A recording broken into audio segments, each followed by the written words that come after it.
नमस्कार दोस्तों, आध्यात्म के एक और नए अंक में आपका हार्दिक स्वागत है। दोस्तों, शारदीय नवरात्रि के नवरात्र के दिन माँ कालरात्रि की पूजा की जाती है। इसी कड़ी में आज हम माँ कालरात्रि की उत्पत्ति की कथा और क्यों माँ कालरात्रि को किए जाते हैं नेत्रदान, इसका विवरण आपके बीच में करने जा रहे हैं।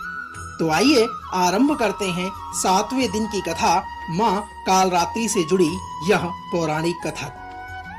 दोस्तों, माँ कालरात्रि की पूजा नवरात्रि के 7वें दिन की जाती है। माँ कालरात्रि के नाम का अर्थ है जिसमें काल अर्थात मृत्यु और रात्रि अर्थात रात है। इस देवी माँ के नाम का शाब्दिक अर्थ है अंधेरे को खत्म करने वाली। मान्यता है कि माँ कालरात्रि को देवी पार्वती के समान माना जाता है, जिसकी पूजा सात्विक ही नहीं बल्कि तामसिक पूजा भी की जाती है। इसलिए इस दिन का नवरात्र के सभी दिनों से अधिक महत्व रहता है। कालरात्रि माँ को सबसे भयंकर देवी भी कहा जाता है, किंतु भयंकर होने के बाद भी कालरात्रि माँ बहुत ही ममता प्रिय, कोमल हृदय वाली होती है। मान्यता है कि सप्तमी की रात्रि को सिद्धियों की रात भी कहा जाता है। दोस्तों, आइए जानते हैं माँ कालरात्रि के उत्पत्ति का रहस्य। पौराणिक कथानुसार माँ कालरात्रि की उत्पत्ति दैत्य शंभु निशंभु और रक्तबीज का वध करने के लिए हुई थी। मान्यता के अनुसार दैत्य शुंभ निशुंभ और रक्तबीज के अत्याचारों से तीनों लोकों में हाहाकार मच गया। इस बात से दुखी होकर सारे देवतागण भगवान शिव के पास गए और उनसे रक्षा करने की प्रार्थना की। तब भगवान शिव ने माता पार्वती से इन दैत्यों का वध करके अपने भक्तों की रक्षा करने को कहा। माता पार्वती ने भगवान शिव की बात को मानकर दुर्गा का रूप धारण करके शुंभ निशुंभ दैत्यों का वध कर दिया। किंतु जैसे ही दैत्य रक्तबीज को माँ दुर्गा ने मारा तो उसके शरीर से निकले रक्त से लाखों रक्तबीज उत्पन्न हो गए। इसे देखकर तब दुर्गा माँ ने अपने तेज से कालरात्रि को उत्पन्न किया। दैत्य रक्तबीज का माँ दुर्गा ने जब वध किया, उससे पहले उसके शरीर से निकलने वाले रक्त को माँ कालरात्रि ने धरती पर गिरने से पहले ही अपने मुख में भर लिया और इस तरह माँ दुर्गा ने सभी का गला काटते हुए रक्तबीज का भी वध कर दिया। दोस्तों, यह तो थी पौराणिक कथा। आइए जानते हैं माँ कालरात्रि के स्वरूप को। यदि बात की जाए देवी भागवत पुराण के अनुसार माँ कालरात्रि का शरीर अंधकार के समान काला है और इसके श्वास से आग निकलती है। वह अपने गले में विद्युत की माला धारण किए हुए है। उनके बाल खुले हुए हैं, साथ ही माँ के एक हाथ में सिर है जिससे रक्त टपक रहा है। माँ कालरात्रि के 3 नेत्र हैं जो कि ब्रह्मांड के समान गोल हैं और इनकी आंखों से अग्नि वर्षा होती है। माँ कालरात्रि की सवारी गर्दभ यानी कि गधा है।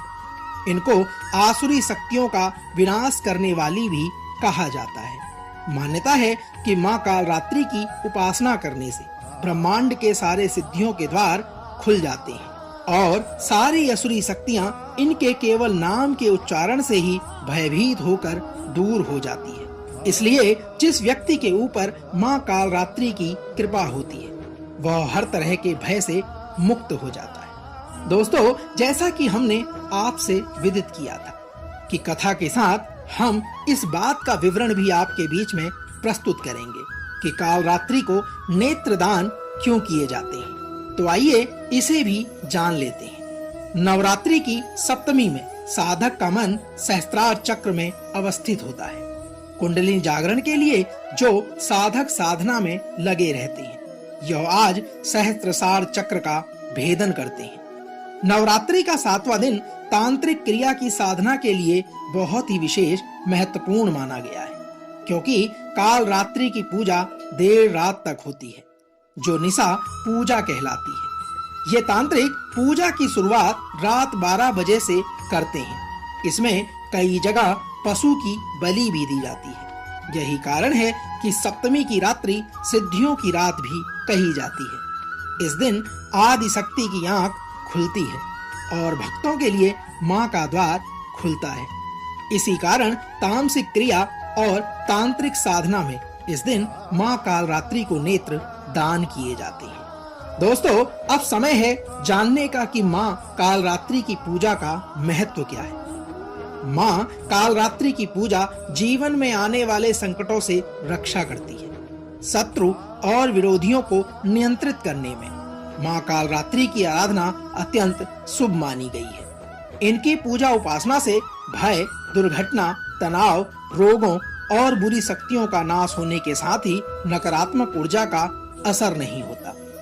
यदि बात करें ज्योतिष शास्त्र के अनुसार शनि नाम ग्रह को नियंत्रित करने के लिए भी मां कालरात्रि की पूजा अलौकिक परिणाम प्रदान करती है।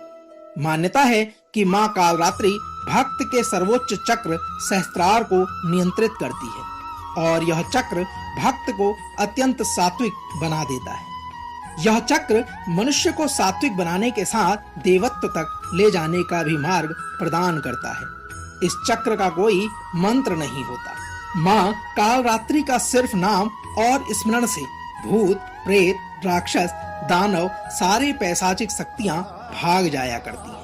कहते हैं कि मां कालरात्रि की आराधना और पूजा से ऊपरी बाधाओं समेत दूसरे के द्वारा किए गए तामसिक प्रयोगों से भी मुक्ति मिल जाती है। दोस्तों, तो यह तो थी शारदीय नवरात्रि के 7वें दिन मां कालरात्रि की उत्पत्ति का रहस्य और क्यों मां कालरात्रि को किए जाते हैं नेत्रदान का सार। हम आशा करते हैं कि आज का यह अंक आपको अवश्य पसंद आया होगा। कल मां दुर्गा के 8वें स्वरूप की कथा का वर्णन लेकर एक बार पुनः आपसे होगी मुलाकात। तब तक जय मां कालरात्रि।